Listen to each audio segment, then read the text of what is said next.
মন্ত্রী, মাননীয় আমি স্পিকার, আমি অত্যন্ত একটু কথা এক মিনিট, আমি অত্যন্ত বিনয়ের সাথে আপনাকে জানাচ্ছি এবং আগের প্রশ্নকর্তা মাননীয় সদস্য শামীম লিঙ্কনকেও জানাচ্ছি, একটু কথা প্রশ্নোত্তর বলবো পর্বে মাননীয় স্পিকার। যা লেখা আছে সেটি বলবেন, উত্তরেও যা ছাপানো আছে এক্স্যাক্টলি সেটাই আপনি অনুগ্রহ করে পড়বেন।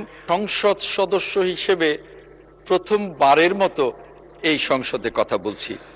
মাননীয় স্পিকার, এই সংসদে আসার আগ্রহ, স্বপ্ন, গণতন্ত্রের স্বপ্ন, দেশপ্রেমের স্বপ্ন যিনি আমাকে দেখিয়েছিলেন, আমার সেই প্রিয় নেতা, মহান মুক্তিযুদ্ধের মহান ঘোষক মাননীয় মন্ত্রী, মাননীয় আমি স্পিকার, আমি অত্যন্ত একটু কথা এক মিনিট, আমি অত্যন্ত বিনয়ের সাথে আপনাকে জানাচ্ছি এবং আগের প্রশ্নকর্তা মাননীয় সদস্য শামীম লিঙ্কনকেও জানাচ্ছি, একটু কথা প্রশ্নোত্তর বলবো পর্বে মাননীয় স্পিকার। যা লেখা আছে সেটি বলবেন, উত্তরেও যা ছাপানো আছে এক্স্যাক্টলি সেটাই আপনি অনুগ্রহ করে পড়বেন।